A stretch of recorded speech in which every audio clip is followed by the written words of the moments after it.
Toda, Lucas. Hallelujah. All right. Good morning and Shabbat Shalom to each and every last one of you. I'm uh, I'm honored to be here again with you on this Shabbat, and I want to go over just a few things. I have a lot of different slides, but I know it's going to take quite some time. But I don't want to overwhelm you guys. I really don't, to be honest with you. I know the teaching that I have sometimes can be a little overwhelming because it is. It's overwhelming for me. Literally, I spend hours trying to put this together and try to develop something that's going to be, advantageous for us, something how we can understand it. How could we learn how to be better with the Most High? How can we open ourselves up to understanding what it is that He's talking about, especially while we're in our exile? And that gets a little overwhelming. So I want to, thank all of you for coming, but I also want you to let you know that my intention is never to overwhelm you. I don't want to overwhelm you with the language. I don't want to overwhelm you with this Hebraic thought life. I think because we're so hungry for truth and we're so hungry for that which is right, that, we extend ourselves more than probably than what we ought to. I think we should take a, a more focused approach. I think we should approach things in a very systematic way, where we're not being overwhelmed. The purpose of the Shabbat is to rest. So I want to rest your minds. I want you to rest your bodies too, right? You got a lot going on. You have your lives. 6 days during this week has been challenging for all of us. Some of us are experiencing health situations, some of it experiencing, stuff at work and businesses and interaction with people. And so it could be quite overwhelming. I don't want to overwhelm you. Okay. That's not my goal. Our Torah portion is talking about bow. And bow literally means to come or to go. Okay. And I'm going to explain later what it means. I think here at the beginning, I don't think it's important for me to explain it. We know that we're doing our Torah portions, which are guiding us on this pathway that Yah has us on. He wants us to go down a path so He can show us different things. In this Torah portion this week, the Most High has expressed a purpose behind everything that He's done up to this point. Yahweh said to Moshe, "Go to Pharaoh, for I have made him and his servants hard-hearted," right? So that I can demonstrate these signs of mine among them, so that you can tell your son and your grandson about what I did to Egypt and about my signs that I have demonstrated among them, so that you will all know. All of you will know that I am Yahweh. I'm Ani Yahweh. That's what I'm doing this for. I want you to give a record. I want you to give an account to your sons and to your daughters and to your grandsons and your granddaughters and your families. I want them to know what I've done, because what I've done is expressed through who I am. That's why I'm saying, so that you all will know that I am Yahweh. Okay. It's not that He wanted just them to know it at that moment of their time of being delivered, but also it's something that He wants them to tell their children. And that's the purpose. So that's one of the purposes. There's other purposes too why the Most High came and got Israel, which we talked about. They cried out to Him. He's, remembering the covenant He made with our fathers, and He wanted to give us the land inheritance. But the purpose of the signs is for them to remember it and to express this to their children, so everybody will know that I am Yahweh. So again, the Most High is letting us know. He's giving us an insight to how people will ultimately know who He is. And it's going to be through the Most High doing signs and the Most High doing wonders. So Moshe and Aharon, they went to Pharaoh and said to him, "Here's what Yahweh, the Elohim of, how much longer will you refuse to submit to me?" Okay. Okay. So this in Hebrew, I had it up in Hebrew. It's like, yeah, I don't want to burn everybody out. I don't want to do that too much. So what we're going to talk about is the very practical application of what this means about how much longer will you refuse? How much longer are you going to be unwilling to submit to me? A lot of us just think this is a story that's talking to Pharaoh, but it's talking about an individual that has in their mind that they want to be hard-hearted against the Most High. They're a very stubborn, person. They're very hard-hearted, and of course, the Most High did harden his heart, but he hardened his heart because that's who Pharaoh is. He was arrogant, and he was an individual that believed that whatever he said was going to go, and no matter what. Even like he told Moses, surely Yahweh will be with you if I let you go, if I do this, if I do that. So he's on a power trip. Okay. But that how much longer you refuse to submit to me is something that was pretty much overwhelming to me. It was overwhelming to me because it was a question I had to ask myself. How much longer will it be before you refuse to submit to me? How much longer? And I think it's an appropriate question, not just to Pharaoh, but I think it's to all of us. I think it's to the children of Israel. I think it's to the individuals the Most High has been talking to and giving a command to. Because if you notice, he's been giving Pharaoh's commands and commands that have not been followed.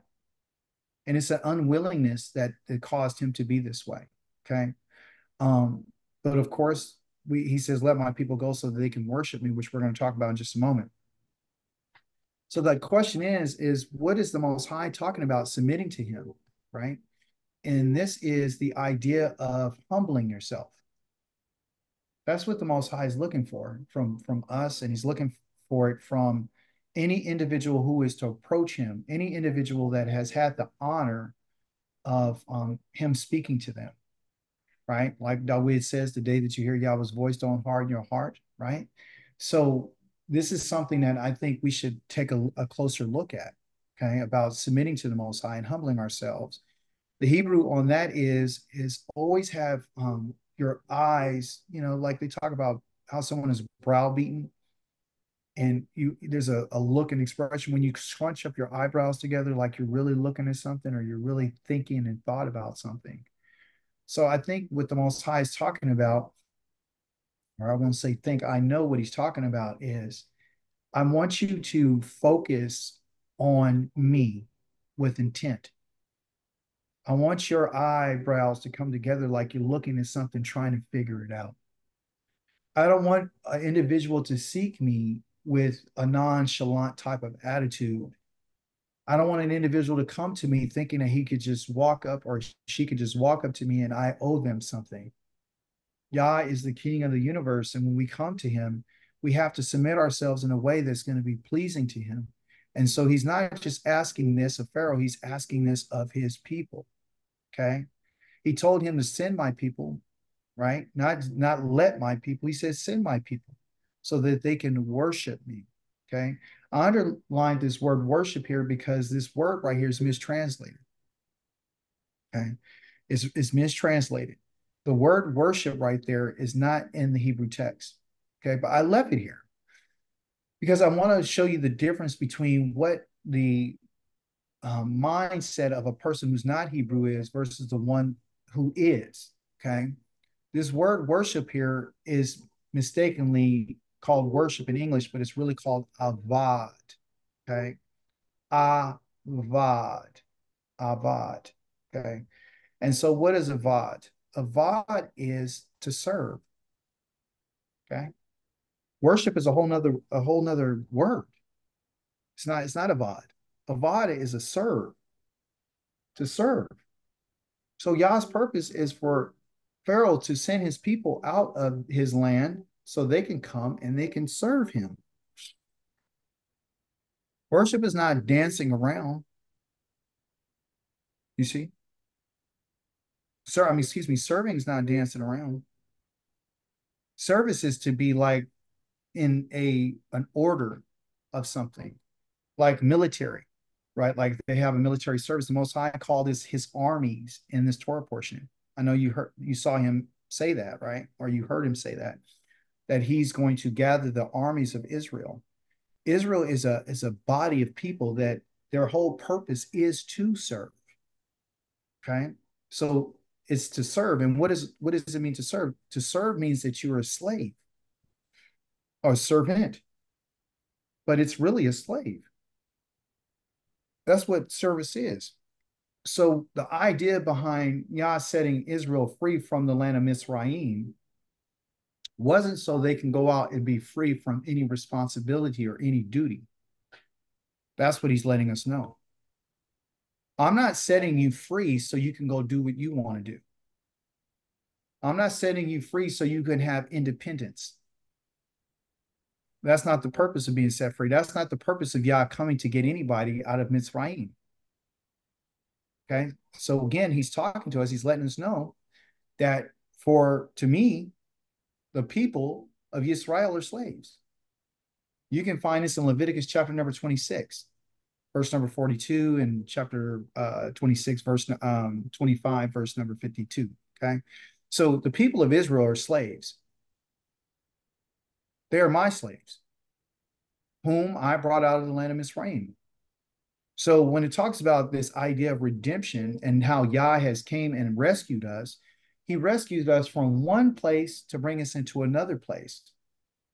He did not change our occupation. He just changed the environment and he changed the ruler, you see. So now we are moving out from being ruled by someone who speaks evil to someone who's righteous. Now we move out from being under the authority of men to now being under the authority of the Most High. Now we're moving out from serving men with no benefit to serving Elohim and receiving the benefits, which makes a clear distinction between the two places, the two people. Okay. So they're my slaves. That's who we are. And he keeps mentioning that I brought them out of the land of Mizraim. Therefore, they are not to be sold as slaves, which is a problem for individuals who have taken us or kidnapped us. I don't have a text in here that says that if you stole any of Israel or you stole them from their land or you kidnapped them, you're going to automatically be put to death because we belong to someone. And the individual that you and I belong to is Yahweh, Zavaoth. We belong to the King of the universe. That's who you and I belong to. And we are his slaves. And therefore, you and I are not supposed to be sold as slaves. And also, too, we are not supposed to be treated harshly, right? And he's given his command to his people about, listen, I don't want you to treat your brothers and your sisters like you were treated in Mizraim. That's why I keep telling you that I brought you out of the land of Mizraim. I want you to remember about what you experienced, and I don't want you to replicate that, or I don't want you to do that to other people.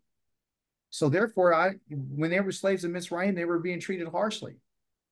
And they were being treated this way because the gods of that land allowed them to do those things to you. I was listening, I think Kent sent me something yesterday or day before, is talking about Kemet, Africans, and how, the 10 Commandments were stolen from the 42 admonitions of Ma'at and all this kind of stuff. And you ask yourself the question, if that's the case, if we stole that from them, then why did they treat us the way that they treated us if they were under the 42 admonitions of how righteous they are? Why were they killing us? Why were they killing our sons? Why were they taking advantage of our people? Why were they beating us and whipping us? Why were they doing all these types of things? Why were they working us literally to death? Why were they treating us so harshly? It's because they didn't fear Yahweh. Fearing Yah means to have respect unto Yah, what the Most High has said and what he's done for his people. So you're a slave, and so am I. Okay? The trees in the field will bear their fruit, and the soil is produce. And they will be secure in their land. And of course, then he says, then they will know that I'm Yahweh. This is found in the book of Ezekiel, in the prophet. Why did I put this up here? Because simply I want to let you know that you and I have been turned into someone else's slaves. See, Yah says, when I break the bars of the yoke and rescue them from the power of those who turn them into slaves. Going back to the idea that you and I are Yah's slaves. Okay. We're his servants. Okay. In your Torah portion, it was an idea that was mentioned to us called Pesach. Okay. Pesach is what they would call a cog, right? It's a festival, but it's also called a koch, which we're going to talk a little bit about. Pesach will be coming up here shortly in a few more months. Okay. But one of the things that it did bring out to us, y'all making a distinction between him and the rest of the people, of the world, is the fact that the Most High says that when he spoke to Moses and Aharon, Moshe and Aharon in the land of Mizraim, that's where he spoke to them at. He said, "You are to begin your calendar with this month, and it will be the first month of the year for you, which is called Aviv." In that word Aviv right there, it has a lot of different meanings. Okay. One of the meanings that it has, just to let you know that you can see, is the first two letters. And that's an aleph and a bet, okay, which is A and a B, okay, which you would transliterate it or call it Av. And your Av is what? What's your Av? Father. It's your father. Yeah, so Av is your father, okay? And the Viv here, okay, talks about the green, right? So the green, when stuff is green, and green means when it's, I don't know why this internet's tripping, sprout. Okay, when you start to see things sprouting, internet's not allowing me to write properly. It's a little slow.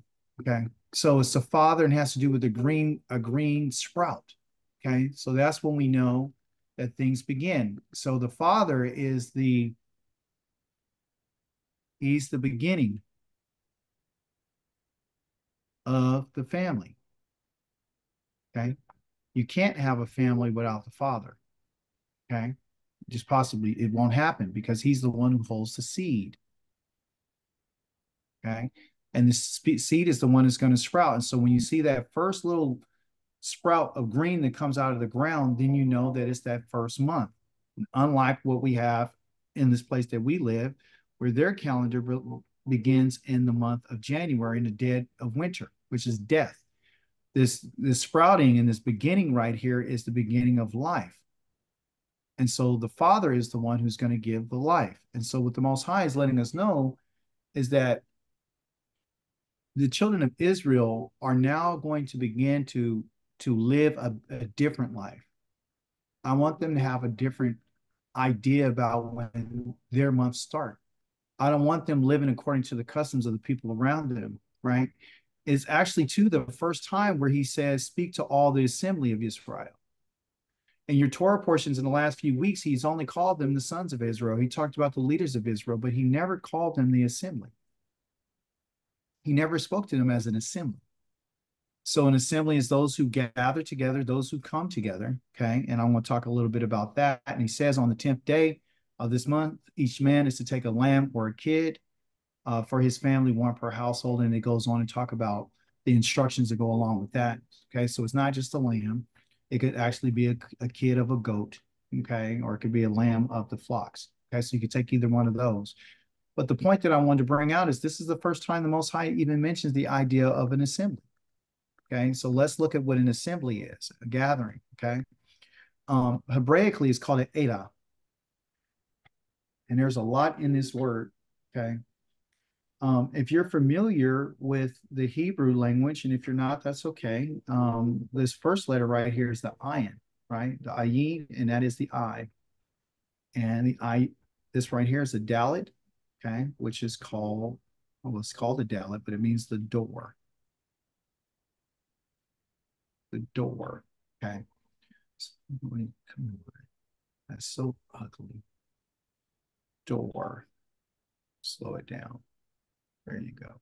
Maybe I'm writing too fast. Door. All right. So that's called a dalet.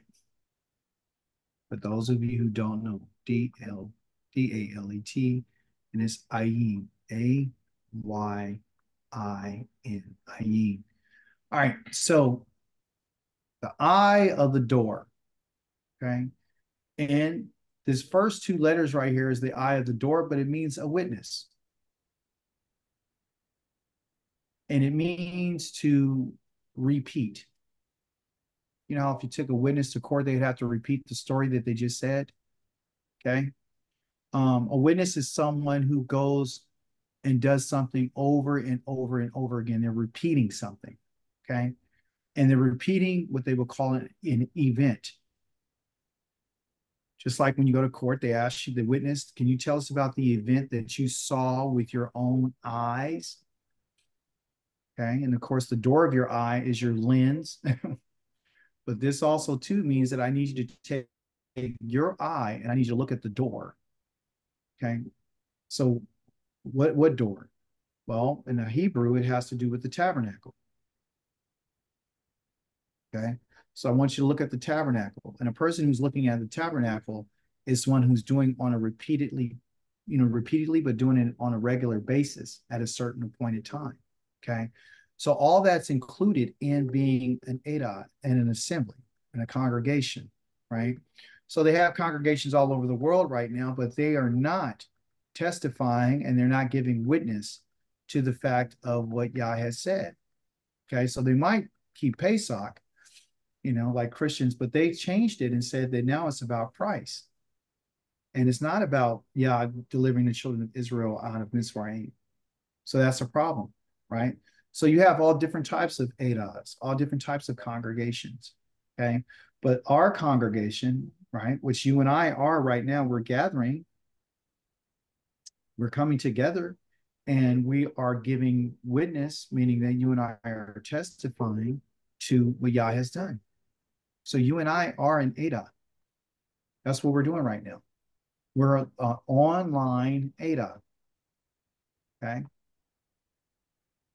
That's what you and I are doing because we have something in common.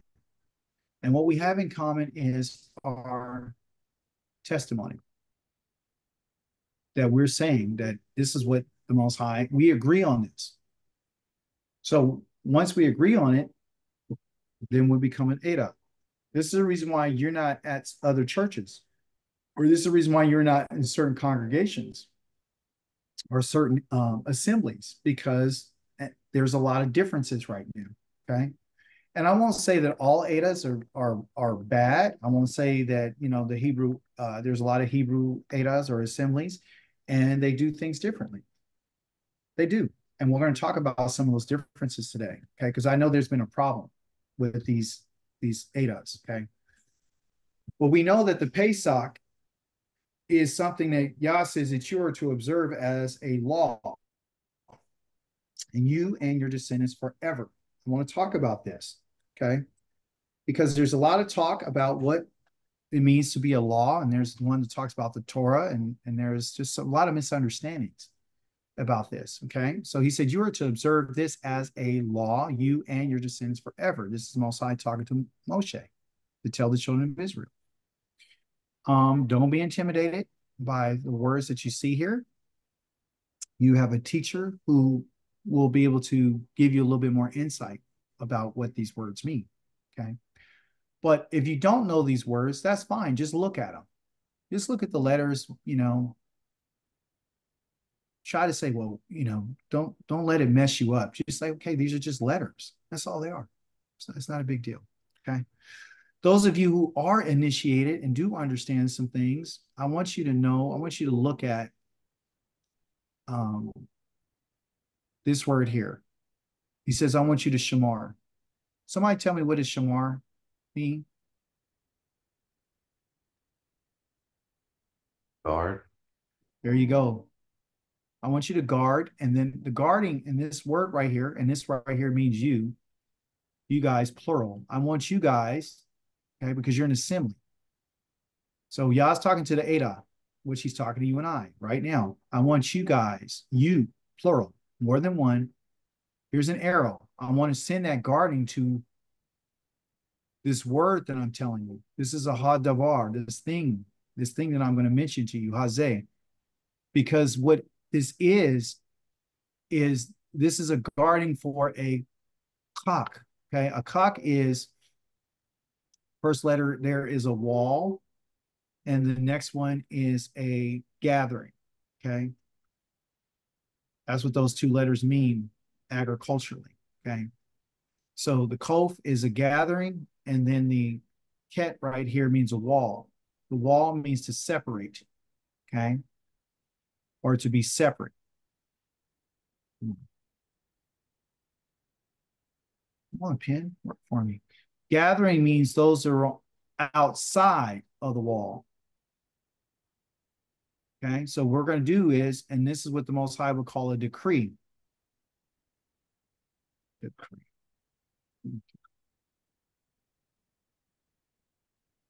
I want to gather by a decree, something that I wrote down for you.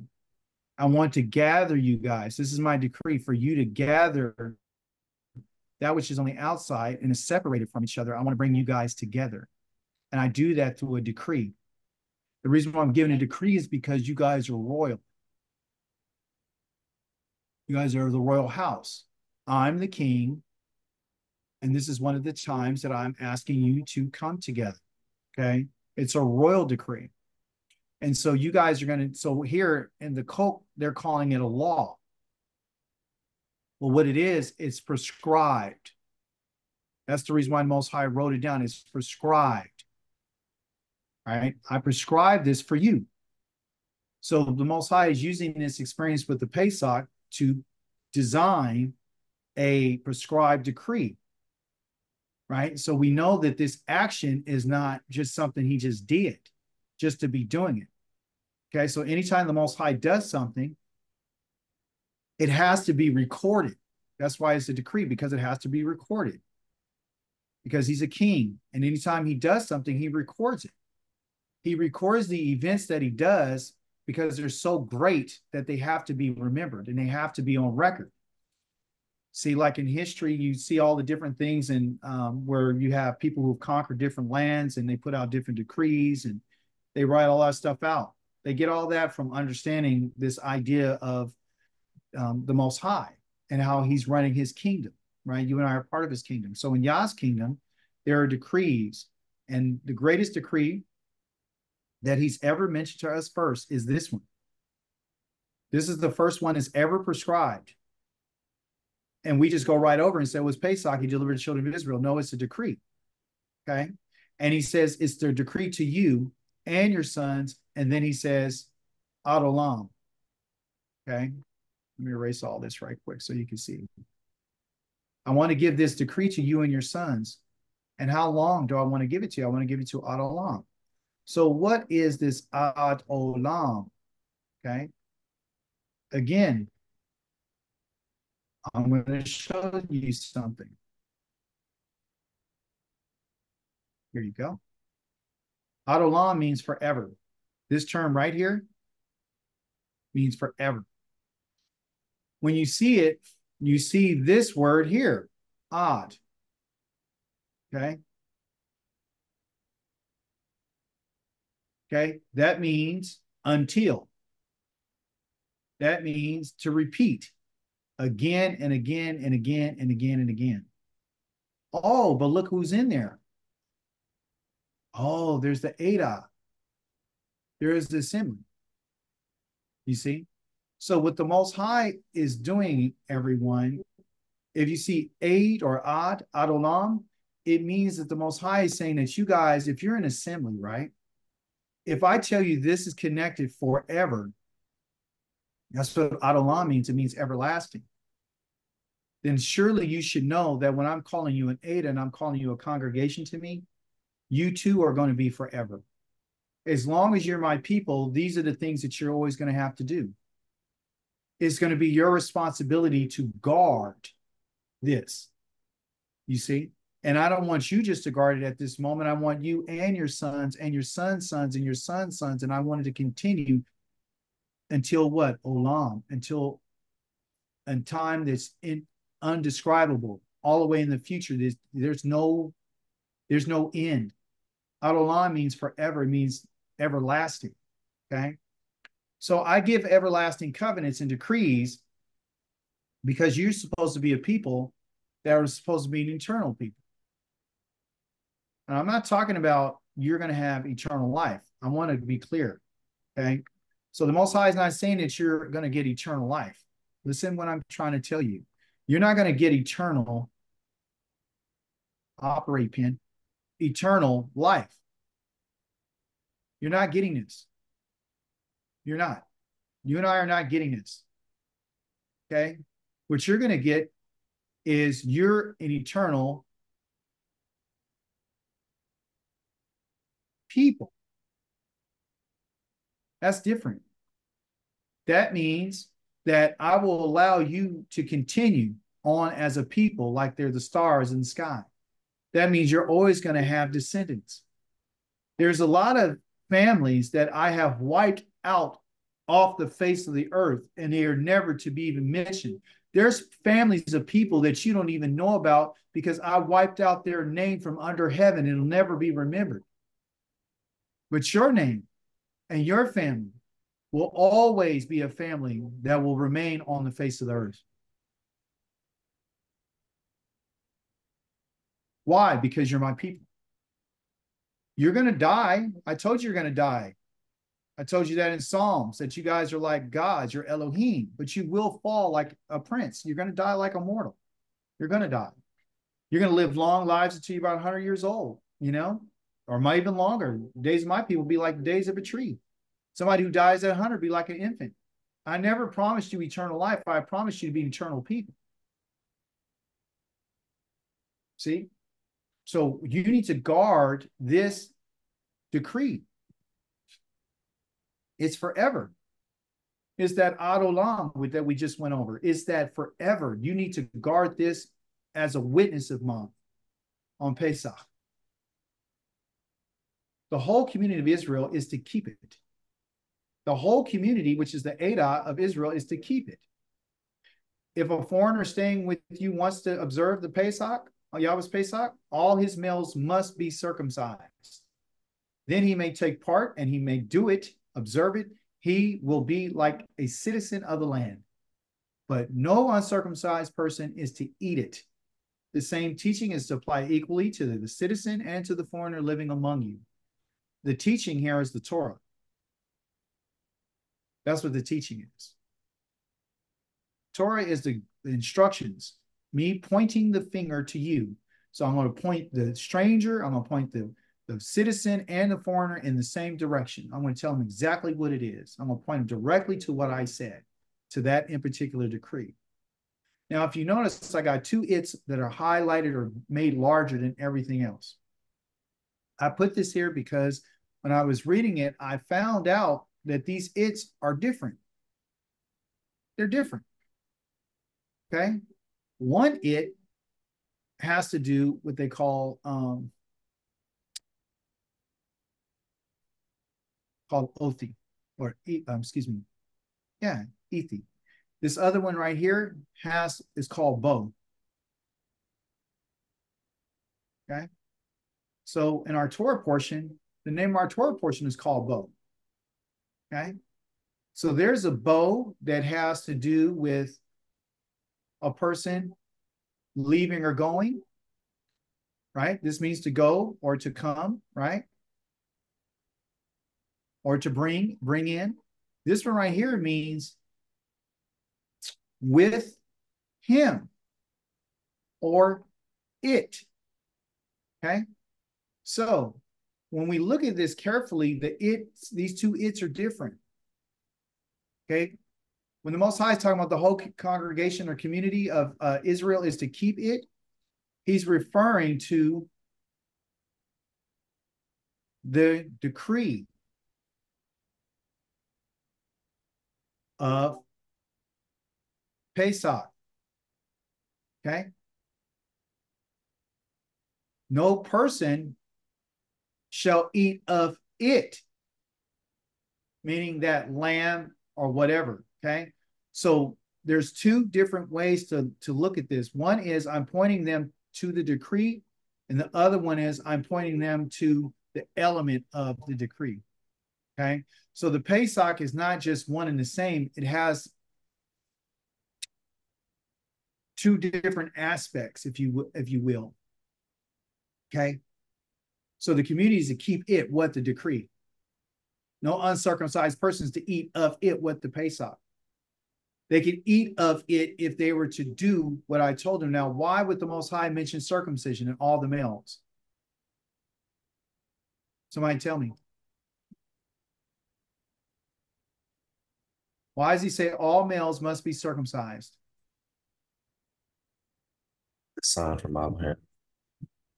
Thank you. It's a sign of Abraham. Okay.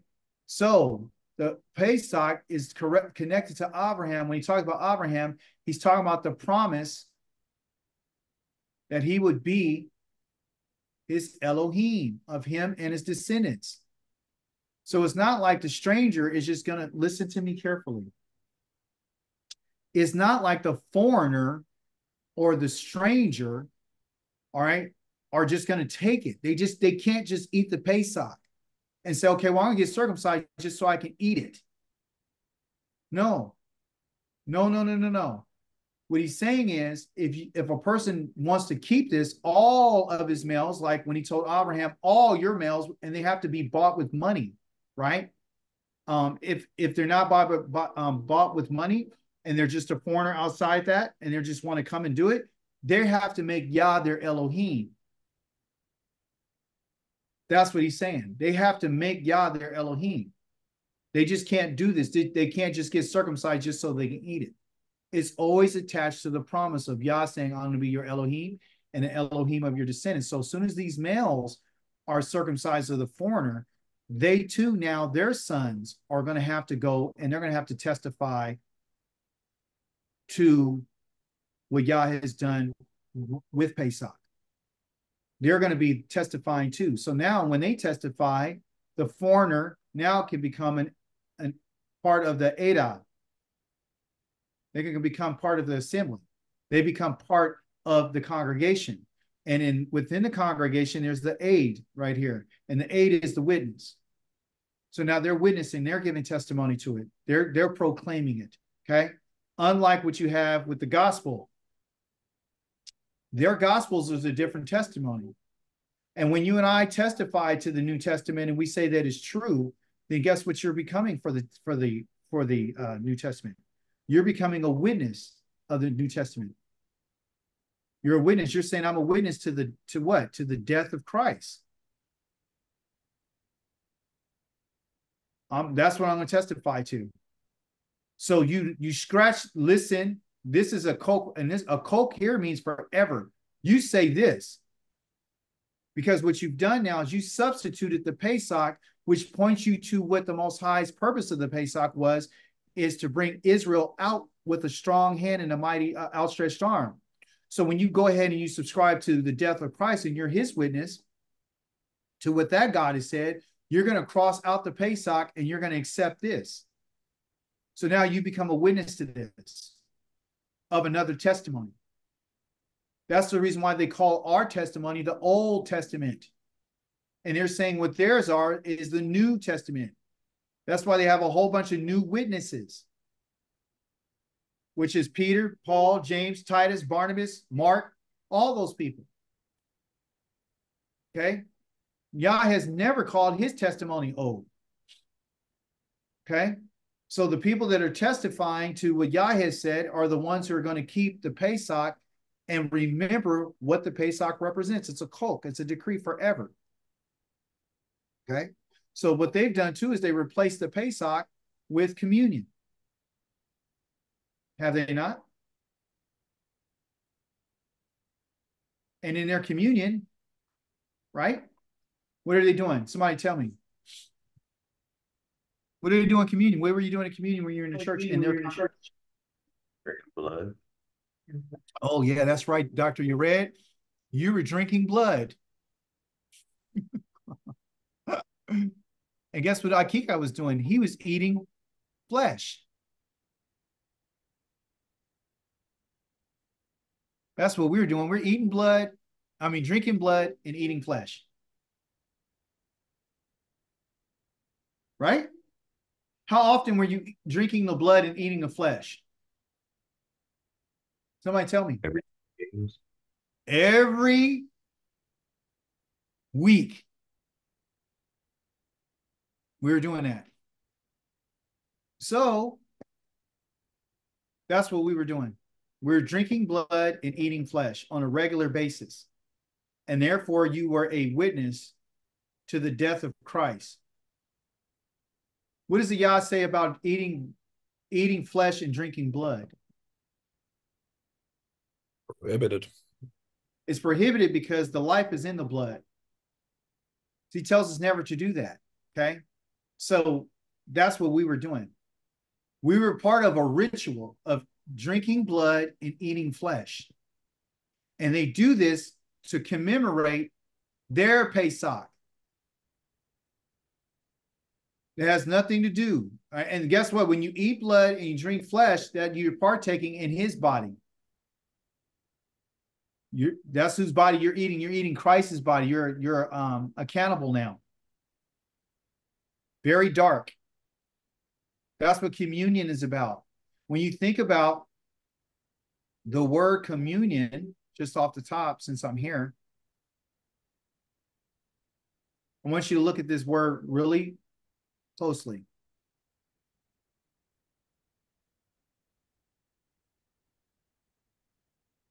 Communion. The community is becoming one.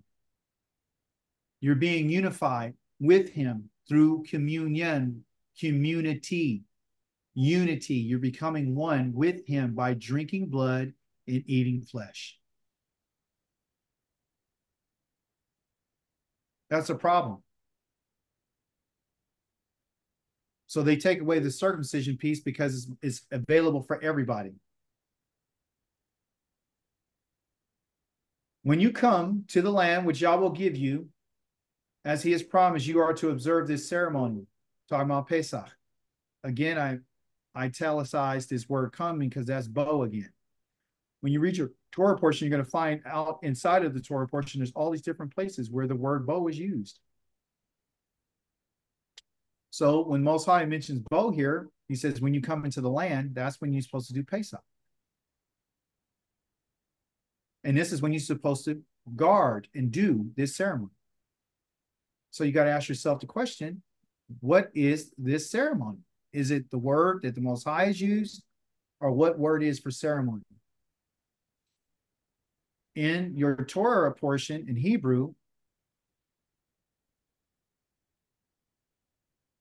when you guys go into the land in which he will give you, Yahweh, to you, according as he has said, you are to guard this ha'avoda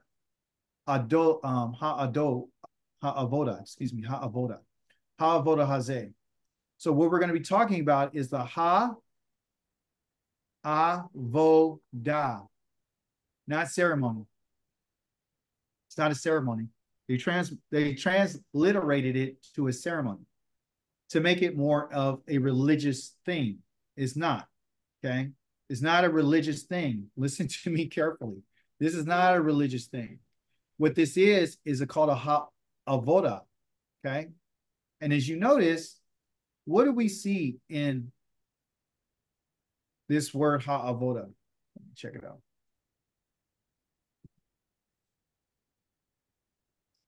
Well, again, we got the the ayin, which talks about the I, and then we got the dalet, and then we got the hey. So we know that these letters right here have to do with the congregation. We know these two letters right here have to do with you being a witness. Okay. We also know that we began talking about that these three letters right here have to do with being a slave, which has to do with being to serve. Come on, pen. Serve. So basically, what an avoda is a service. Is you giving witness and testifying as a servant, as a slave to the Most High to do a service for him when you go into the land. That's what it is. It's a service. Avoda is a service. Okay. So the question is how do you do this while you're in exile? This is something the Most High put on my mind to talk about. How do you do this while you're in exile since it's a service? He said, when you go into the land, When you go into the land that Yahweh will give you as he's promised, you are to observe this service. This is what you're supposed to do. This avoda. I want you to do this service to me when you go into the land. Okay? So the service is attached to the land. If the service is attached to the land, the only time you can really properly do this service, right, as a servant and as a slave, nobody likes the word slave because it's been negatively charged by all the horrible things that people have done. So if the service is attached to the land, it has to be done by the servant, or what they would say the slave. When can this service literally be done properly?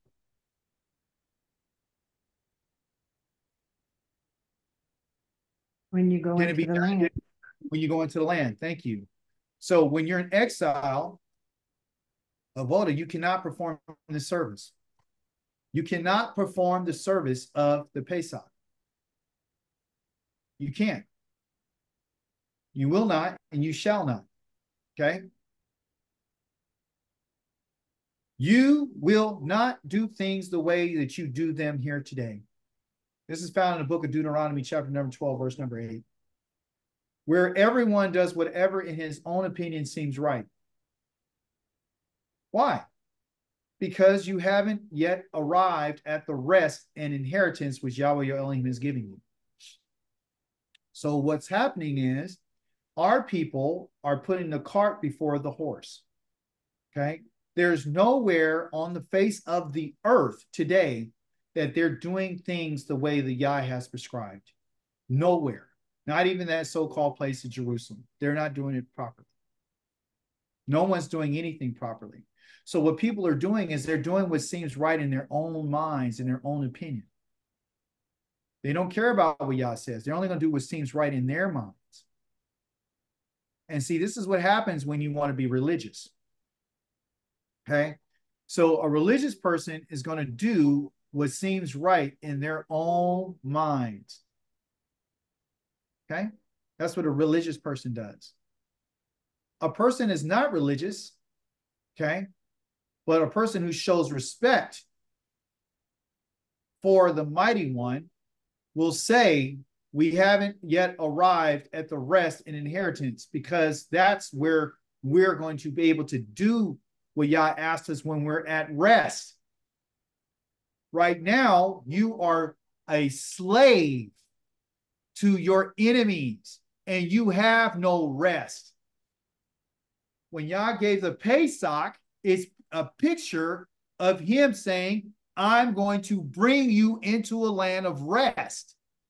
I'm going to cause your bondage and your suffering and your distress to end so you can come to rest, so you can serve me properly. I don't want you to be exhausted when you're coming to serve me. I want you to come and be at rest. I want you to lay down with no one to make you afraid. But today, we have people doing what they feel is right in their own eyes. So they're going to make up whatever they need to do. They're going to force you to do what they want you to do in order for you to feel like you're connected to Yah. Don't do this. Don't take a lamb, okay, and bring it to your house and then, put a spigot through it and, starve it out for 3 days and then put it on fire and say you're keeping Pesach. We talked about this earlier, I think last year, when I said, well, people are like, well, what are you supposed to do? What are we supposed to do while you're in exile? You're supposed to guard the day, meaning remember it, memorialize it. You can do that, but in terms of bringing an offering, you can't do that. You think you're going to eat bitter herbs and that's what it is? You can't do that. You can't do that because that's not what Yah prescribed. That's according to our own opinion. You can't do anything outside of what Yah has said. I know it hurts our feelings. We don't want to hear this, but it's the truth. This is what the Most High is talking about. You can't do it, okay? Not in exile. You can't do this. because among the nations you will perish, and the lands of your enemies will devour you. Those of you who remain will pine away in the lands of your enemies from guilt over your misdeeds and those of your ancestors while you're in your exile. I'm not trying to discourage any of us. I'm just trying to make sure that we understand that when we're talking about doing something the Most High asks us to do, we're going to have to do it in the manner that was prescribed, because it's not a piecemeal. It is a chok. It is a decree. It is something that Yah has given to us, that he tells us, this is what I prescribe for you, and this is the instructions to go along with it. So don't hodgepodge it. Don't try to make it up. Don't replace what I'm saying with your words and your opinions, because you're profaning what I said. It's not a plaything, okay? So you're going to perish while you're in the lands of your enemies. And they're going to devour you. And that's what's been going on, okay? Why? Because of the guilt over your misdeeds and those of your ancestors. What misdeeds? What are your misdeeds? What are the deeds that you and I have been doing that he says over your misdeeds and those of your ancestors? Meaning that your ancestors caused you to be the one that you're bearing the consequences of them. They're the ones who want to not listen to me. So guess what? You ended up being in a place that you're in the land of your enemies. Now, when you got there, there's guilt that you have because of your misdeeds. Well, I didn't know. I didn't know about the Torah. My mother didn't know about the Torah. My father, my grandparents didn't know about the Torah. Nobody knew it. So how could you hold me responsible? How can Yah hold us responsible? He's telling you, I am going to hold you responsible.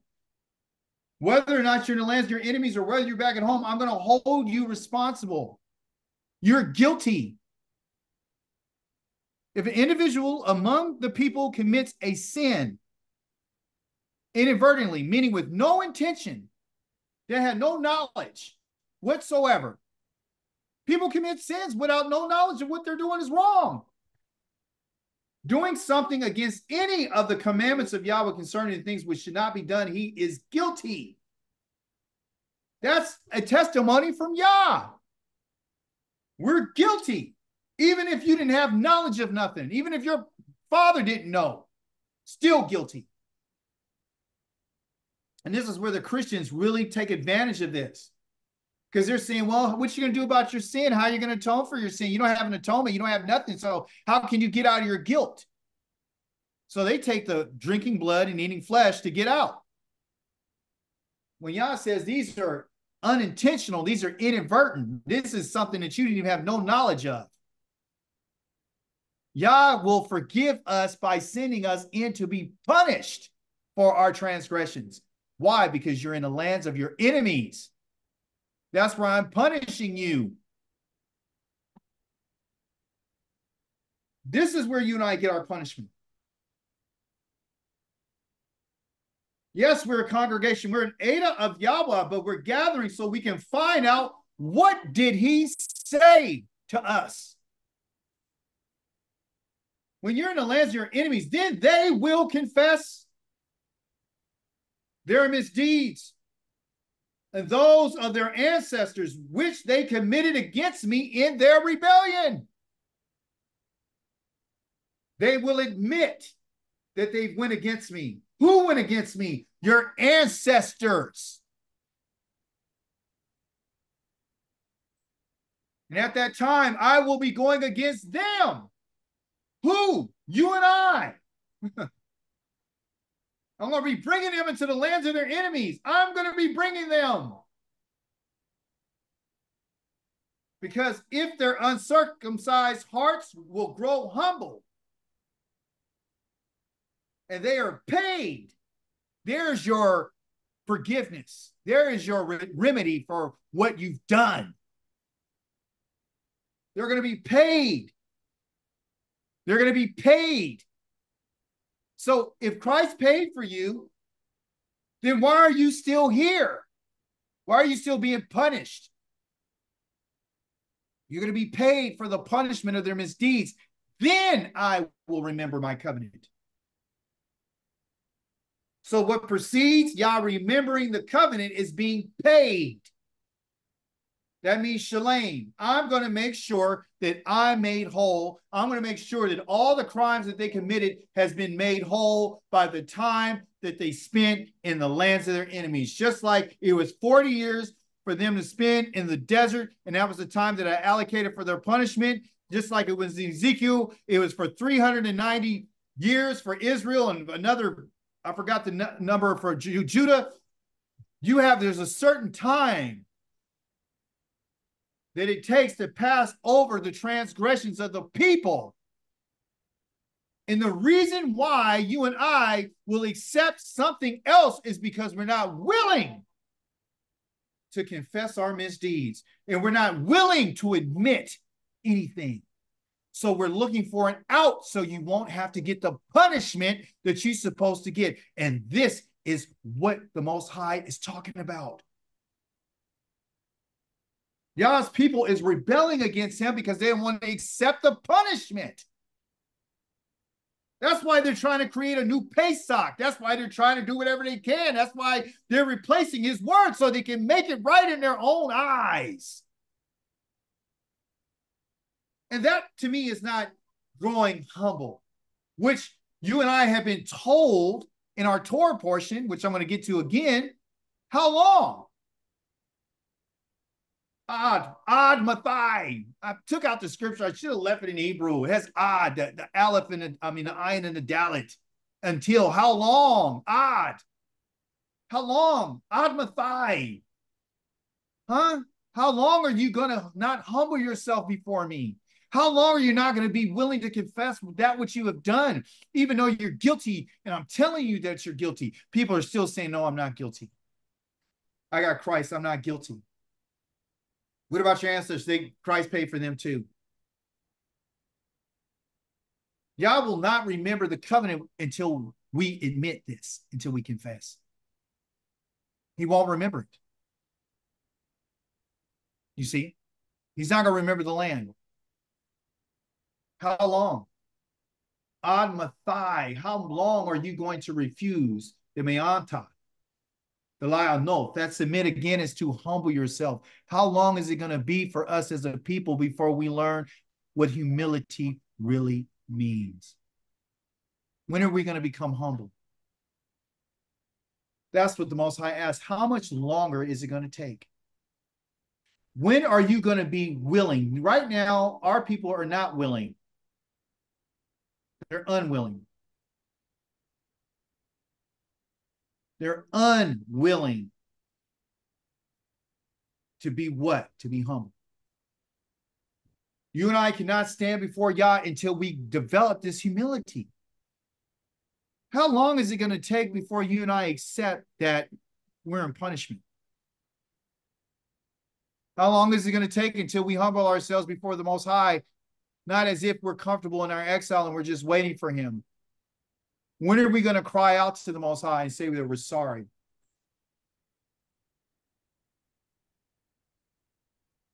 Boavad.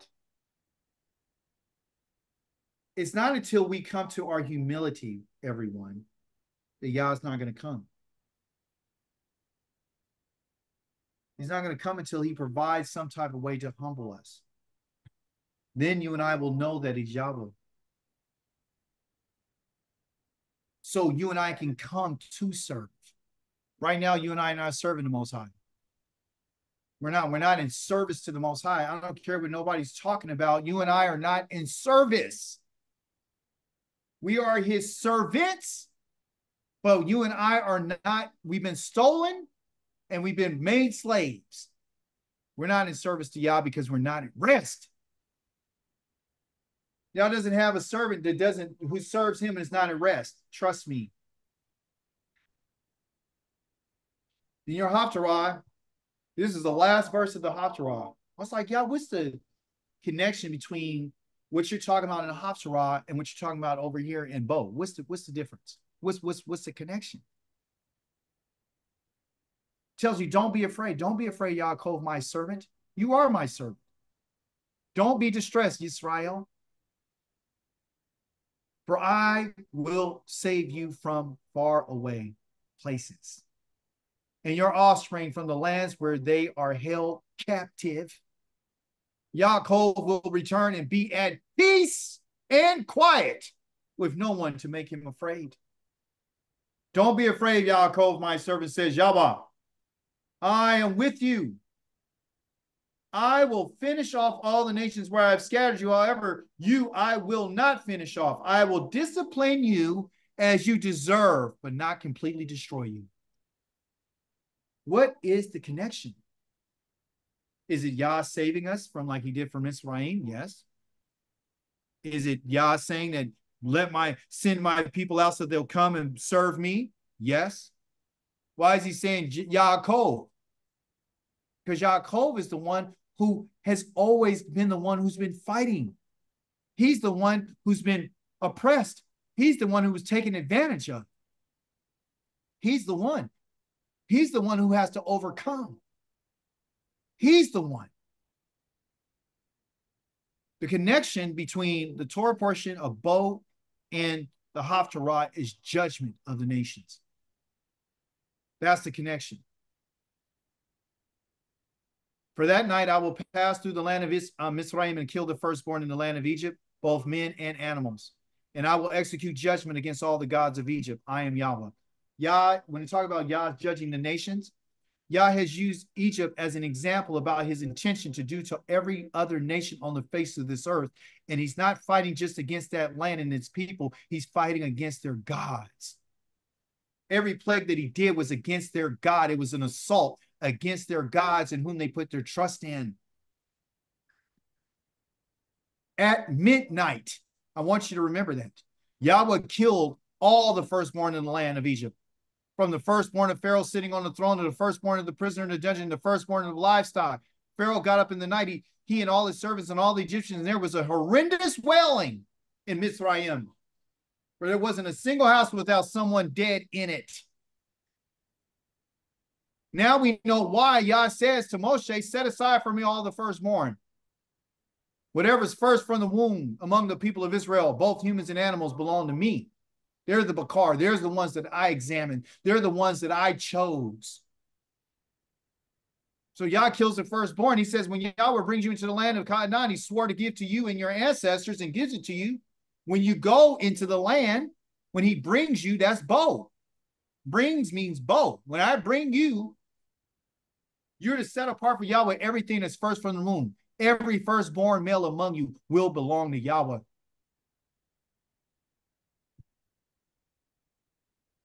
And when at some future time your son will ask, what is this? What is this? Then say to him, with a strong hand, Yahweh brought us out of Mizraim, out of the abode of slavery. When Pharaoh was unwilling to let us go or to send us away, Yahweh killed all the firstborn of males in the land of Mizraim, both the firstborn of humans, firstborn of animals. This is why I sacrifice to Yahweh any male that is first from the womb of any animal, but all the firstborn of my sons I redeem. I don't kill the firstborns of my sons. There goes your Christ character right out the window. This will serve as a sign on your hand and at the front of your headband around your forehead that with a strong hand Yahweh brought us out of Mizraim. So the firstborn, Yah killing the firstborn was a sign. It was a sign. It was a mark. Yah's always asking for the firstborn. And he's not asking for the firstborn just from the womb of a man. He's asking for the firstborn of an animal. Next time your Christian friends tell you that he was the firstborn, you ask him, did he die for the animals? Yah has redeemed the firstborn of Israel. There's no additional redemption. None of the firstborn, they've already been redeemed. This hurt my feelings because I'm not a firstborn, I'm a secondborn. It hurts your feelings because you're not a male, you're a female, you're a woman. He didn't choose you.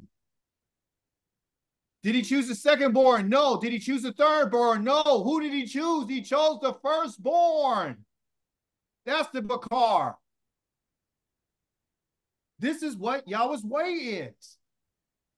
Let's don't try to change it. When he killed all the males, he killed all the males in the wilderness. from 20 years old and up, not the females. He put the responsibility to show up 3 times a year to all the males of Israel, not the females. You understand? This is Yah's way. I'm coming for the firstborn. Why? Because the firstborn is the strength. It's the strength. Yah. Yah is the one who's strong. He's the strength. He's the Av. He's the Father. He's the first. Yah is the first, and Yah is the last. I'm the Aleph, and I'm the Tav. There is nobody else besides me. The firstborns are assigned to Yah. It's going to serve as a sign. It says on your hand, what? Every time you go get one of those firstborns from your flock, when you put it in your hand, you better remember what? You better remember what happened in Pesach. You better remember what happened. You better remember about Yah killing the firstborn of Egypt. You better remember. Why does he want you to remember this? Why does he want us to transfer and transmit this information from generation to generation? Because this is how Yah is going to judge the world. When he says put it on a headband around your forehead, he's not saying take a lamb and put it on there or put a sign on your head that says the firstborn. He's telling you I needed to be in the front of your mind. I want it by your action. Every time you touch it, you think about what I did. Think about the redemption that I did with my strong hand. Oh, praise be to the mighty Yah. It wasn't a weak hand, it was a strong hand. That's why I'm going after the strength. And the strength is the Bakar, it's the firstborn. So when Yah destroyed the firstborn of the land of Mizraim, he destroyed the strength of that nation. He destroyed them. When he sent the hail down and the rains and the storms and the insects and the locusts, he ate up everything. He destroyed the first of everything. He took the strength, he demolished them. When you and I don't recognize the strength of Yah, he says, I'll come in and I will destroy to let you know that I'm Yahweh. I'm the first. Oh, praise be to the mighty Yah. What does he want from us? I want your first. I want the first of your day. I want the first of your first fruits. I want the first of everything. Here's what Yahweh says. In connection, what we just heard about a wailing cry right here that he mentioned. A horrendous cry in Egypt when he killed the firstborn. Now he says, here's what Yahweh says. We have heard a cry of terror and of fear and not of peace. Ask now and see, can men give birth to children? Uh-oh. Can men give birth to children? Why then do I see all men with their hands on their stomachs like a woman in labor, with every face turned pale, not pale green? That word pale there is greenish. How dreadful that day will be. There's never been one like it, a time of trouble for Yaakov, but out of it he will be saved. On that day, says Yahweh Zavaoth, Yah's in battle formation, because guess what? When he went into Egypt, it was war, people. That's why he says, Israel's my army. Yah was doing an assault. I will break his yoke from off your neck, and I will snap your chains. Foreigners will no longer enslave him. Why? Because they're my slaves. Instead, they will be a slave and serve Yahweh their Elohim and Dawid their king, whom I will raise up for them. Because you and I are Yah's servants. We're his slaves. Well, here's something that you and I need to be aware of. Yah says that I'm not going to destroy all of them. Here's what Yah says. When juice is found in a cluster of grapes, people say, don't destroy it. There's still some good in it. So I will do likewise for the sake of my servants. Oh, my slaves. My slaves. I'm going to do this for my slaves and not destroy them all. Why would he say this? When is the cluster of grapes harvested?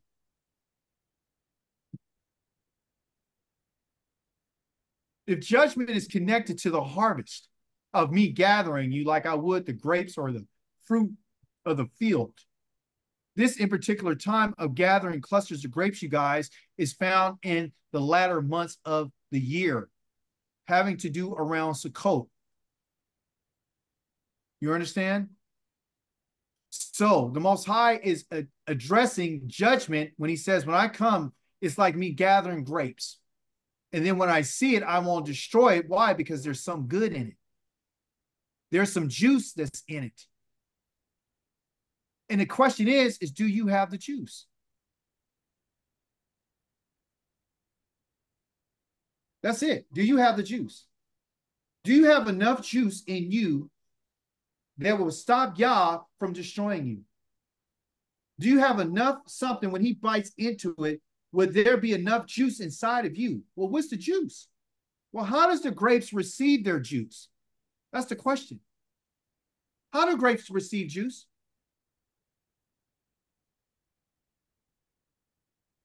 How do they get that substance? I'll tell you. They get it through the rain. The rain falls down into the ground.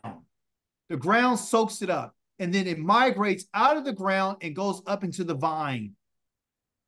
The grapes then receive the juice from the rain.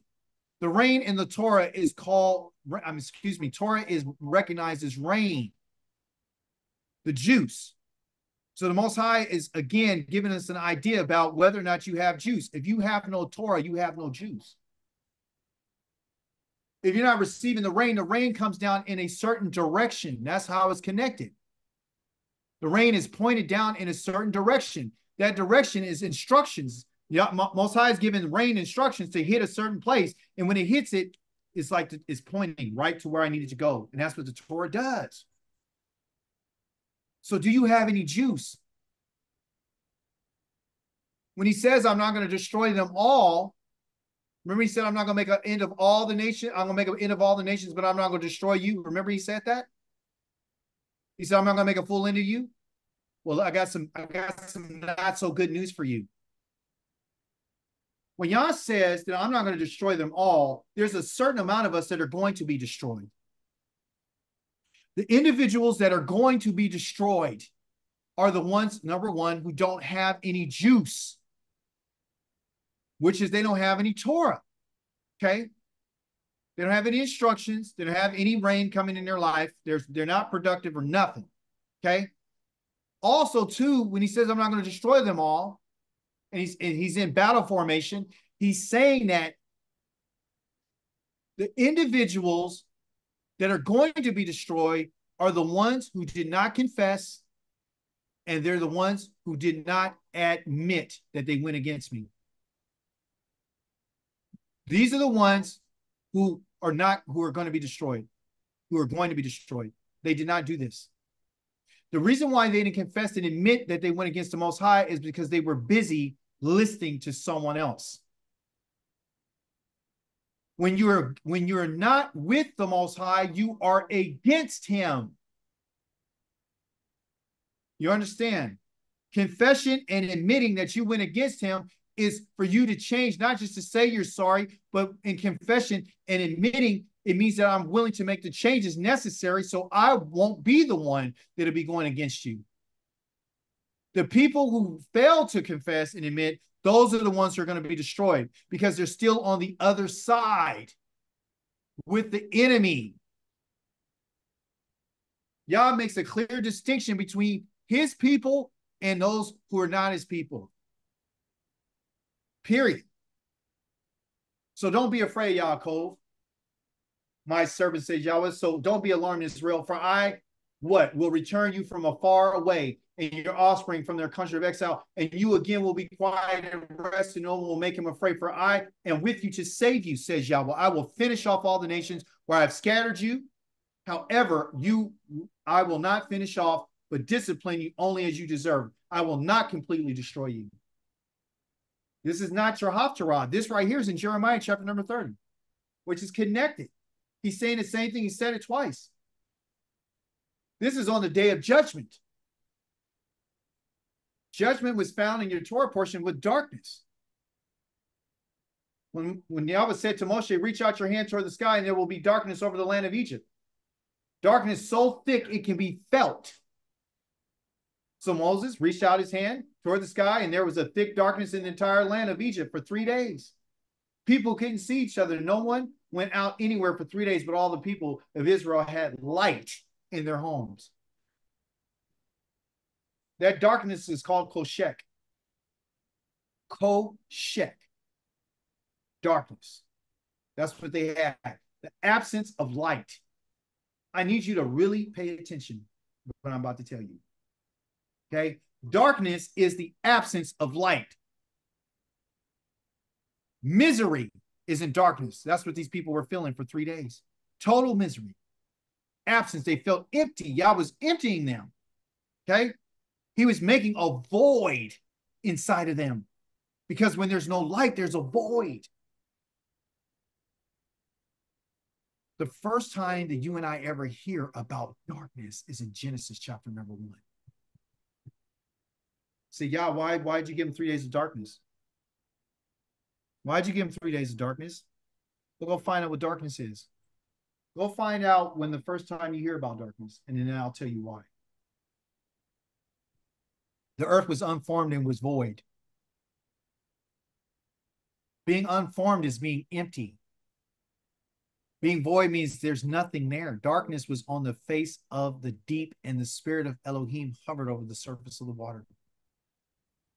This is the definition of Bo. Bo has to do with a void, people. There's a void. When the Most High came to get Israel, because it means to come, it means to go. Why? Because Yah is interested in filling a void. Yah has come to us to fill the void in our lives. Yes, you're my servants, you're my slaves, but the hole that's in your life, you're empty. And I want to fill that void.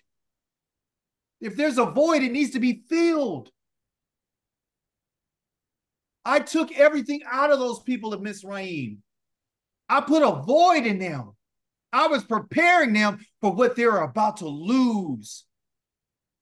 As I was preparing them for what they were about to lose, I'm preparing you about what I'm going to fill you with. Because you're my people. And I love you. And I've set you apart from everybody else. In Genesis, the word is called bohu.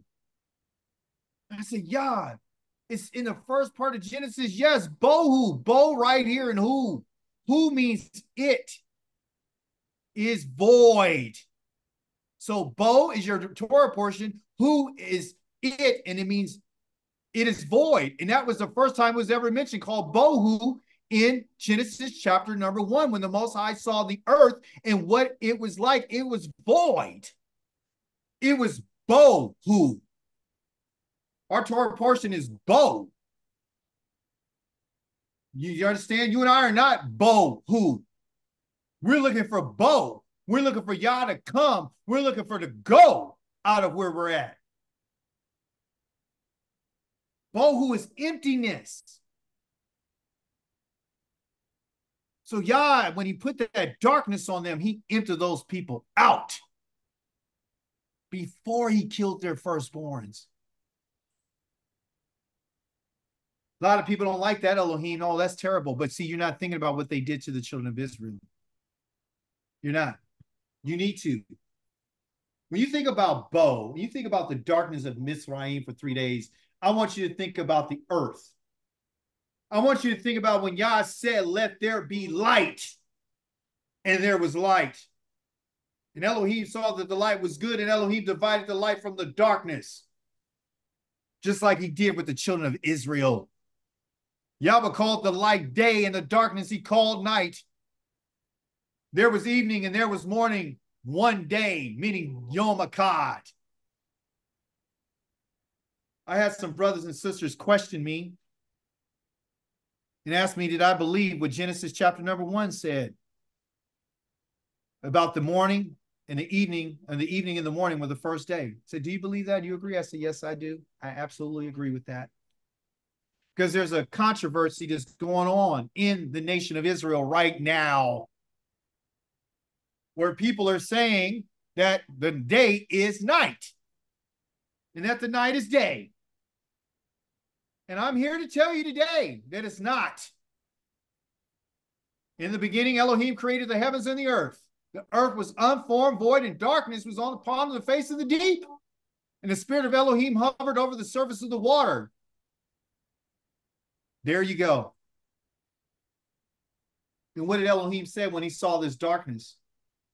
He said, let there be light, and there was what they would call or. That's what light is. Light is or. Okay? Listen to me carefully. I have this chart here because I have to remind us. And for those who are learning and listening, you can find out something you've never seen before. What I'm going to do today is I'm going to show you the difference between light and darkness.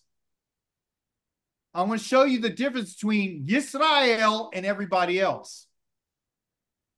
I'm going to show you the difference, like the Most High did in Goshen. I'm going to show it to you. Okay? Someone asked me the other night, how would a person know the things that you're talking about, Akika? If they don't know the language, how are they supposed to know? I said, at one point, I didn't know either. So not knowing is not an excuse. We have to open our minds up to learn. And if you don't have the time to learn, and somebody like me, the Most High has blessed us for me to learn it, then learn from what I'm saying and go back and investigate and see if it's true or not. Okay? Challenge everything I say. Tell me if I'm wrong, I'm wrong. If I'm not, I'm not. You understand? But somebody's going to have to stand up and say what it is and what it's not. And to this day, no one still will accept my challenge. And I'm talking about these other leaders at these other congregations. They won't even have a conversation about this because they're so stuck in their ways. They were taught by somebody 40 years ago without this information. Okay? Yah said, let there be light, and there was light. Light, by definition, is called or. That's what Yah said. I'm making light. Or means organization. It means order. I'm going to make order because the world is in complete darkness. According to this chart, everything was this down here. So imagine this whole thing right here is filled nothing. It's just all black, all misery, all void. Most High said, I want to do something different. I want to introduce or. I'm going to introduce light. Not solar light, light. Or. What light is it? You're going to figure it out in just a moment. So Elohim saw that the or, the light was good, and he divided the or, the light from the koshek, from the darkness. That's what Yah did. He made a division between the two. Question is, what did he use to divide the light from the darkness? According to this chart, what do you see? What did he use to separate the two? According to this chart, it said that he divided or from koshek. What did he use? There's darkness at the bottom and there's light at the top. What's in between them? There you go. Somebody speaking Hebrew, it's a Rev. Dr. Yared said it's a Rev. Yes. Okay. A lot of people let me calm down. A lot of people get confused. They think the name for night, for those of you listening, they think the name for night is koshek, and it's not. Night is not called koshek. Darkness is called koshek. Day is not called or. Okay. Light is called or. Okay. Totally different. Yah gives different names to whatever he wants to call it. So these are the first things that he said. He divided the light from the darkness. Okay. And it's separated by what Dr. Yared said called Erev. Okay. So there's a separation between these two periods of time. Okay. They're two separate periods. Right. So what we have here is Elohim had called the light day. So the Most High changed the name of or what I would say, not changed it, but what he did is he called it out to another name. So this is the name of it, or, but then he said, you know what, I'm gonna call you Yom. I'm gonna call you Yom. I'm gonna call or light, because this is what it is. It is or. That's what it is. That's his substance. But I'm gonna name you something. Okay. It's like a baby being born, a male or a female, right? You got a child, and he just had this child right here, and he said, you know, guess what I'm gonna call? I'm gonna call you Yom. So Yah names or Yom.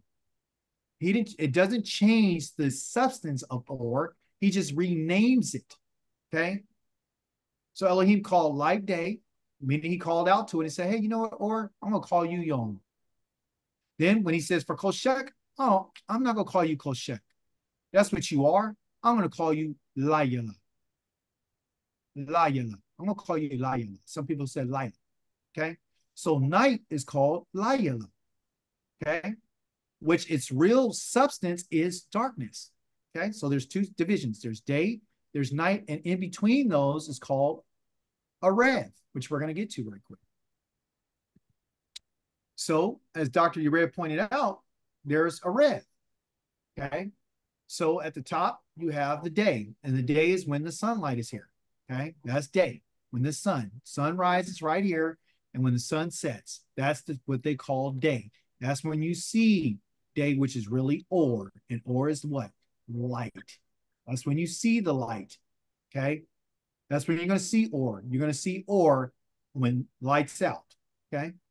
Now, the Arev, all right, so there's two of them. You see? So there's one right here, and there's one right here. There's one right before sunrise, and there's one right before sunset.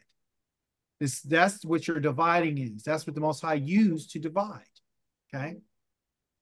So how many evenings are there?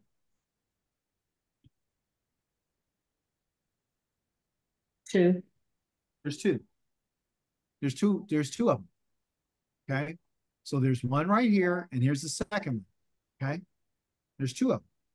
All right. Give you a definition of rev. A rev means to mix. Okay. It means mix. So what's going on is the light and the darkness are mixing. They're blending together. Okay. They're blending. Okay. So one is what they would call a transition. So one is transitioning from light to darkness. So there's a transition period. It's not like just flipping a switch, light comes on, darkness, light, darkness. Okay. So when it talks about, and the Rev is identified as evening, and that's where a lot of people are getting confused because they think evening means night, and it doesn't. Evening is the transition time between light and dark, between day and night, as a transition. So a Rev is being used as a mixing or transition tool. Okay. Who rules? What light source rules the day? Y'all made two lights. One's a greater light, one's a lesser light. Which one rules the day? The moon. Sun, Oh, the greater. sun. The sun. And so the moon rules the night. Okay. So it's about rulership. So the sun rules the day. Does the sun rule the night? No, No. Will the sun ever rule the night? no. Has the sun ever at any time ruled the night? No.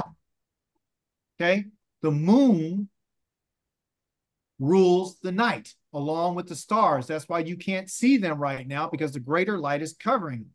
Okay. And of course, I don't have time to go over this nautical here, which is 18 degrees.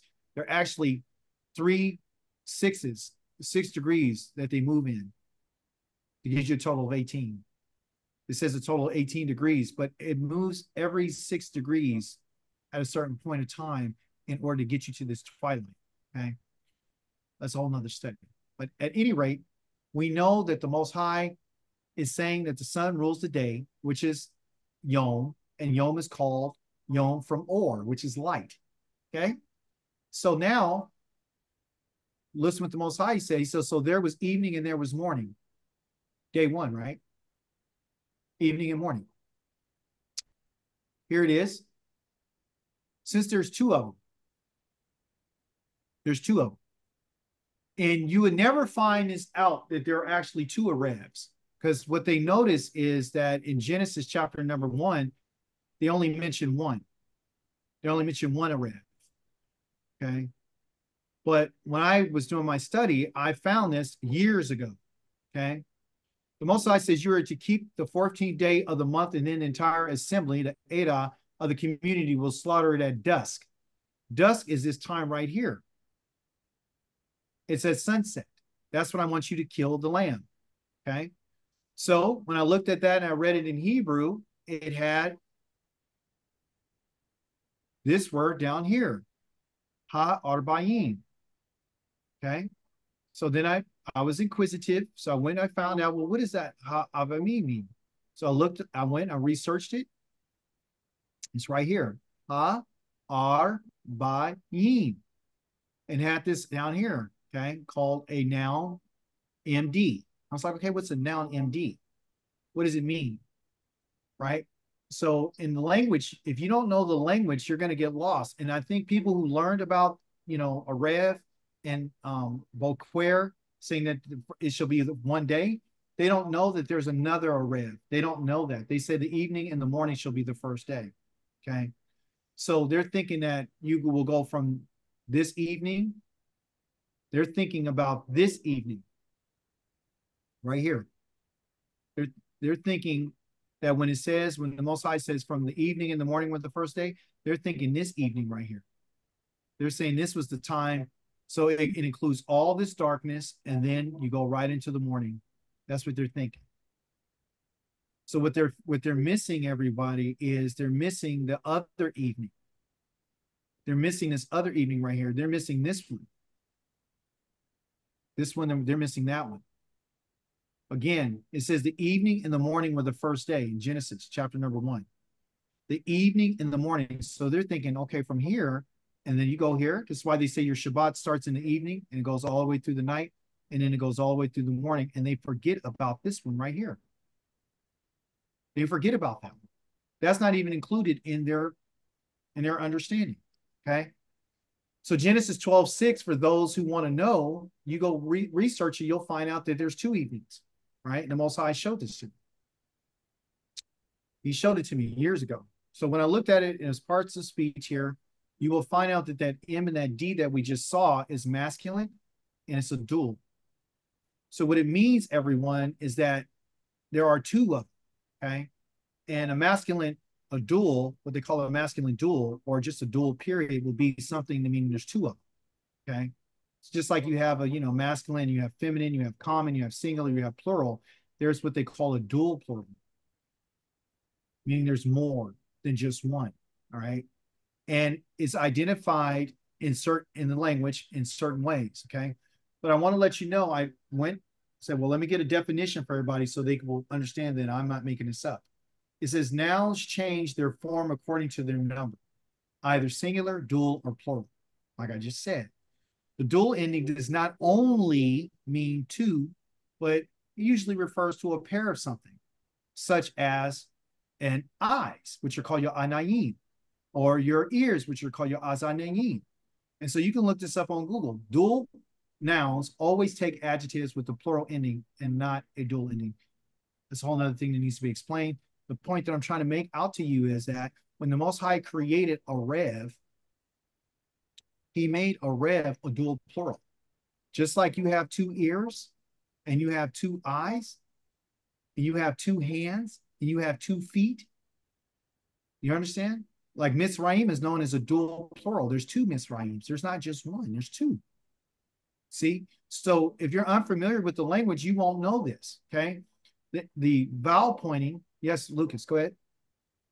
I'm just curious, is it actually marked as a dual on like Bible Hub Interlinear, or is it marked otherwise? Oh, yeah, it is marked as a dual, and I'll show it to you.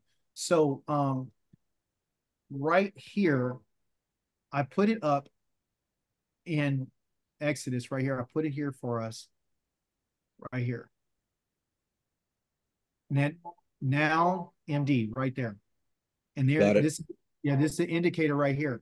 So when you look at the vowel pointing, it'll be this, and it'll be a yod, and then it'll be a dot here, and then it'll be a mem. This is what lets you know that it's a dual plural. Okay, because down here you see it. There's that vowel point right there, and then there's that dot, and there's that yod, and there's that mem. So when you have that combination of markings, that tells you that it's a dual plural. It tells you there's two of them, right? So going back to what we're talking about, the Most High has indicated to us that there are two, right? So when he's telling us that when you go get that lamb, I want you to take that lamb and I want you to kill it over here. Okay? I want you to kill it. All right? At this time. All right? Now, the Most High said he's going to come and kill the firstborn of what time? What time did the Most High said he's going to come and kill the firstborn? At night. Okay, at night. At midnight. So in the middle, that's where I got this green line right here, right in the middle between these two times. Here's the first part of the night. Here's the second part of the night. So I'm going to kill them at the middle between these two. Right here. I'm going to kill them here. I'm not going to kill them from here to here. I'm not going to kill them from this time to this time. And I'm going to kill them right when we get to the middle of this time. Right when it's the middle of the night. Exactly. I'm going to kill them. Okay. So the Most High divided the night right here. And he says, I'm going to kill them right here at this time. Okay. So from here to here, there's a certain time period. From here to here, there's a certain time period. When the Most High told the children of Israel that they are supposed to go out of their dwellings? When are they supposed to go out of their dwellings? Morning. What? Was it morning? Thank you. I want you to leave at the morning. Don't you leave your house until the morning. Okay? So, when you read your Torah portion this week, it said that he said they left out that very night. That's not true. That's an English translation. He told them, you stay in your house until the morning. Don't leave out until the morning. Okay? So when he killed them right here, the people were crying and screaming right there in the middle of the night. And from this time to this time, the children of Israel were gathering things, gathering their belongings, asking their neighbors for stuff. So there was probably, some time, and we know that they call everything a 24-hour period. So between this time, if we divide this in two different periods, you got 12 hours up here and 12 hours up here. If you divide this, it'd be 6 hours here and 6 hours here. Then between this time, they had like around 6 hours to grab their stuff and leave. They didn't leave when he killed everybody. They left after, and they didn't leave their house until the morning. So they had to wait. You understand? They had to wait before they can leave their house. So the time of death was from this time all the way to this time. Listen to me carefully. Let's just do the math. Yah says you can't leave your house until the morning. I'm going to come at midnight. That's where I'm coming. I'm coming right here. I'm going to kill the firstborn, and then you guys don't get out until you leave in the morning. So people are scrambling and crying for about how many hours? A long time. It's a great wail. It's a horrendous cry for a long time. Okay. I bring this out because I'm trying to get the children of Israel to understand that the Most High has made a clear distinction between the children of Israel and everybody else. And he's been showing us this through the language.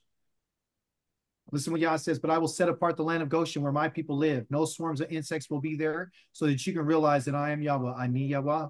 Right here in the land, yes, I will distinguish between my people and your people. And this sign will happen tomorrow. Talking about the locusts. Okay? Listen to this. But in the land of Goshen, where my people live, where people of Israel were, there was no hail. Distinguished.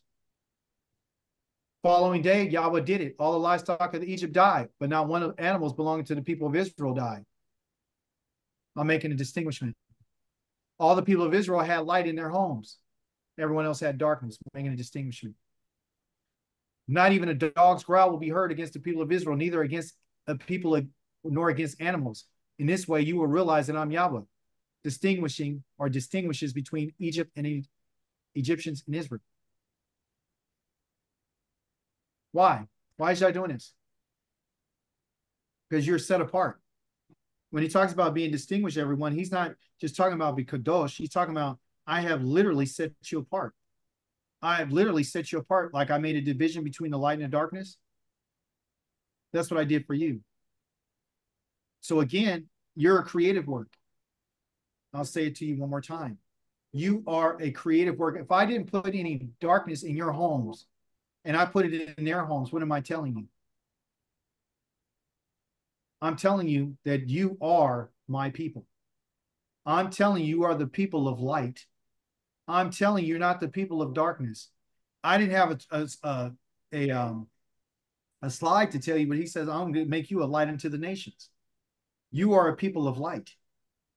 You're a people of the Most High. And guess what? Because you've been distinguished, not just only through being Kadosh, being set apart on Shabbat, I set you apart before you even came out. I set you apart the moment that nothing ever killed your animals. I've been setting you apart from day one. The Kadosh is just a higher level since you're going to be with me. So I have to make a distinguishment between the Egyptians and Israel. Because before the Most High, all the nations are not like nothing. They're nothing to him. And he regards them less than nothing. And guess what? Their feelings are hurt. That's why they got to come up with a new religion, because they know that they don't have no part to do with Israel. So they're going to try to do themselves any kind of way they can. Can you put your device on mute? Thank you. Thank you, Rifka. Okay. So here it is. All the nations are like nothing to him. Okay. I put it in Hebrew right here because I wanted to make sure that I bring this out. This word right here is not bohu, it's called tohu. Tohu. Tohu is the same word that was used in Genesis chapter number 1 when the Most High saw the earth in its first existence. So when he's talking about all, because called means all the nations are like nothing in front of me. All of them. They're like tohu. They're like the earth that it was before I introduced light to them. So until Israel is brought out, until Israel, my servant, is there to serve me, everybody else right now is in tohu. They're in misery and they're empty. That's why I got to bring you guys to be the light to them, because they are tohu to me. They're nothing to me.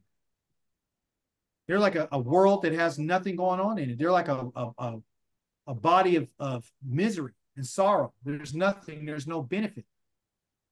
Thus saith Yahweh, who created the heavens, Elohim, who shaped and made the earth, who established and created it not to be chaos. I didn't want it to be tohu, but I formed it to be lived, and I am Yahweh. There is no other. And then he says, I didn't speak to you in secret in the land of darkness. He never talked to us in darkness. I did not say to the descendant of Yaakov, it is in vain, that's your tohu, that you seek me. Meaning, you're not like the nations. I'm asking you to seek me, because I'm going to bring that, you're going to be that light. I'm going to put light on you. I'm going to bring that Torah to you. I will speak. I'm Yahweh. I speak rightly. I say what is true. I'm Yahweh. I'm not telling you to seek me in vain. I'm not telling you there's an emptiness by seeking me, because I me, Yahweh. When I say tohu, I'm telling you that's emptiness and misery and void. I'm telling you what it is. I'm telling you you're not bohu. I'm telling you you're not tohu. You're not these things. Now when I'm with you, when Yah's with us, you can forget about bohu, being void, because I'm going to fill your void. You're not tohu. You're not. You're not misery. You're nothing. It's not like you're nothing to me. You mean something to me. You mean just as much as to me as the world does when I introduce light to it. That's what I'm telling you. And because of that, Yah tells us a command to assemble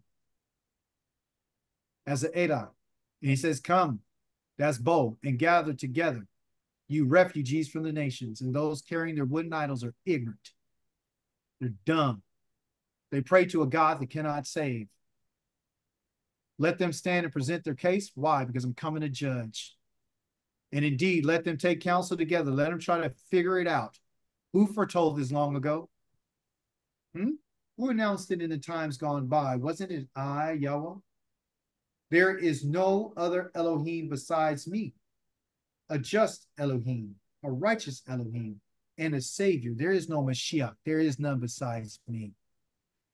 And because of that, I'm telling you now that I want you to look to me. That's why I told you, you're not seeking me in vain. I need you to look to me. I need you to look towards me so you could be saved. All the ends of the earth. Because that's where you're scattered, Israel. I am El. I'm your power. There is no other Elohim. In the name of myself, which is Yohevah, I have sworn, I have taken an oath, and from my mouth has rightly gone out a word that will not return. It will not return unto me. That to me every knee will bow and every tongue will swear. They will take an oath about me, not swear like, oh, I swear. No, you're going to take an oath about me that only in Yahweh is that deacon righteousness and strength. That firstborn, that strength is only in Yah. All who rage against him will come both to be ashamed. I'm going to make you worthless if you come against me, like the nation of Mizraim and like all the other nations that I intend on destroying. But all of the descendants of Israel, the ones who I find, like he said, the Jews, they're going to find justice and they're going to glory in Yohevah. That word glory there means they're going to bring brightness and light to Yah. Because I'm going to bring you out of the nations, the places where you are in the very darkness that you've been. And your light is going to expel. Your light is going to shine forth when I bring you back home. And you're going to glory in me. And you're going to serve me while you're at rest. You won't serve me while you're still working for other people. You're not going to serve me when you're in trials and tribulations. You're not going to serve me like that. You're my servants. And I'm not going to treat you like your oppressors treated you because I'm righteous and I'm just. I'm Yahweh. Hallelujah. Shabbat Shalom, Ada. You and I are the Ada. We are a gathering of people with the same mindset. We're the same witnesses that are testifying to Yah's kindness and his righteousness. Praise be to the mighty Yah. Hallelujah. Praise be to the mighty. Any contributions, any questions before we go into Rivquaz?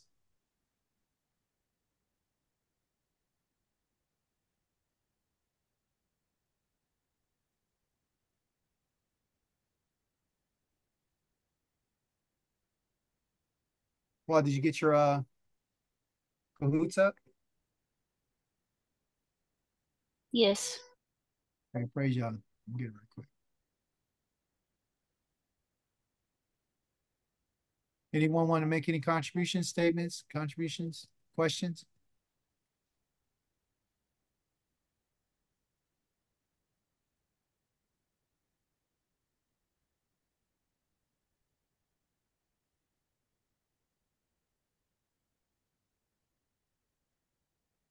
Said, oh, said not today. Not today. That's a lot, Akika. Telling me the judgment of Yah is upon. Yes, that's what it's going to be. It's going to be exactly like it was in Egypt in terms of Yah coming to destroy all of our enemies. And he's going to take us out and he's going to kill everybody that wanted to go against him who don't have any juice.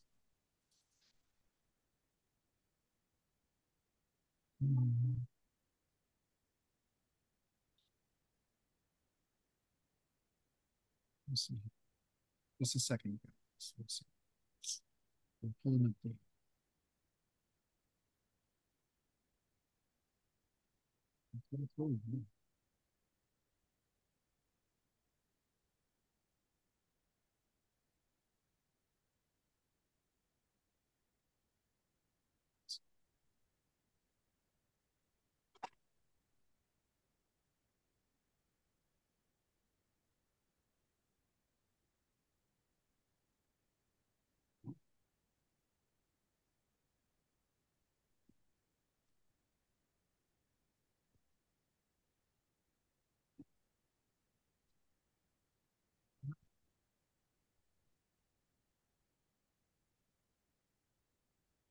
Come on. Where are you at?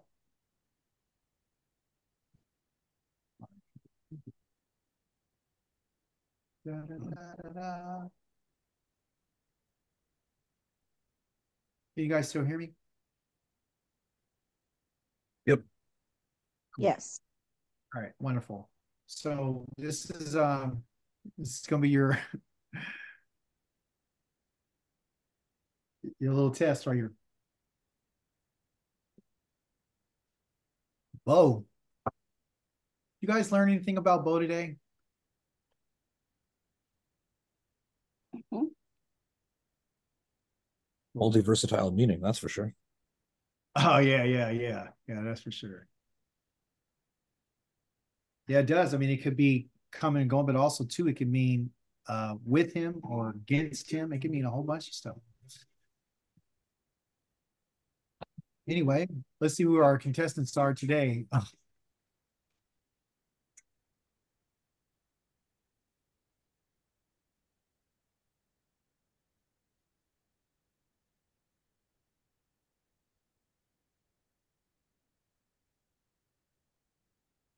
All right. Pam got a new look. Ken, look at Ken.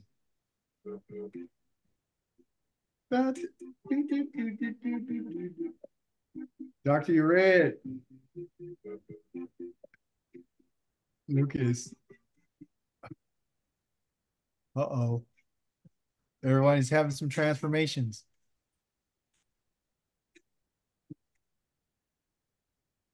Lucas, you can stop the recording.